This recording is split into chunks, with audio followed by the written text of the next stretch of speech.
کیا تم نے اس شخص کے حال پر غور نہیں کیا جس نے ابراہیم سے جھگڑا کیا تھا؟ جھگڑا اس بات پر کہ ابراہیم کا رب کون ہے، اور اس بنا پر کہ اس شخص کو اللہ نے حکومت دے رکھی تھی۔ جب ابراہیم نے کہا میرا رب وہ ہے جس کے اختیار میں زندگی اور موت ہے، تو اس نے جواب دیا زندگی اور موت میرے اختیار میں ہے۔ ابراہیم نے کہا اچھا، اللہ سورج کو مشرق سے نکالتا ہے، تو ذرا اسے مغرب سے نکال لا۔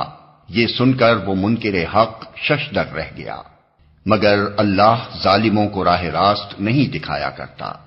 یا پھر مثال کے طور پر اس شخص کو دیکھو جس کا گزر ایک ایسی بستی پر ہوا جو اپنی چھتوں پر اوندھی گری پڑی تھی۔ اس نے کہا یہ آبادی جو ہلاک ہو چکی ہے، اسے اللہ کس طرح دوبارہ زندگی بخشے گا؟ اس پر اللہ نے اس کی روح قبض کر لی اور وہ 100 برس تک مردہ پڑا رہا۔ پھر اللہ نے اسے دوبارہ زندگی بخشی اور اس سے پوچھا بتاؤ کتنی مدت پڑے رہے ہو؟ اس نے کہا 1 دن یا چند گھنٹے رہا ہوں گا۔ فرمایا تم پر 100 برس اسی حالت میں گزر چکے ہیں۔ اب ذرا اپنے کھانے اور پانی کو دیکھو کہ اس میں ذرا تغیر نہیں آیا ہے۔ دوسری طرف ذرا اپنے گدھے کو بھی دیکھو کہ اس کا پنجر تک بوسیدہ ہو رہا ہے، اور یہ ہم نے اس لیے کیا ہے کہ ہم تمہیں لوگوں کے لیے ایک نشانی بنا دینا چاہتے ہیں۔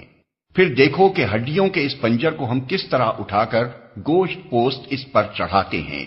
اس طرح جب حقیقت اس کے سامنے بالکل نمایاں ہو گئی تو اس نے کہا میں جانتا ہوں کہ اللہ ہر چیز پر قدرت رکھتا ہے۔ وہ واقعہ بھی پیش نظر رہے جب ابراہیم نے کہا تھا میرے مالک مجھے دکھا دے تو مردوں کو کیسے زندہ کرتا ہے؟ فرمایا کیا تو ایمان نہیں رکھتا؟ اس نے عرض کیا ایمان تو رکھتا ہوں مگر دل کا اطمینان درکار ہے۔ فرمایا اچھا تو 4 پرندے لے اور ان کو اپنے سے مانوس کر لے، پھر ان کا ایک ایک جز ایک ایک پہاڑ پر رکھ دے، پھر ان کو پکار، وہ تیرے پاس دوڑے چلے آئیں گے۔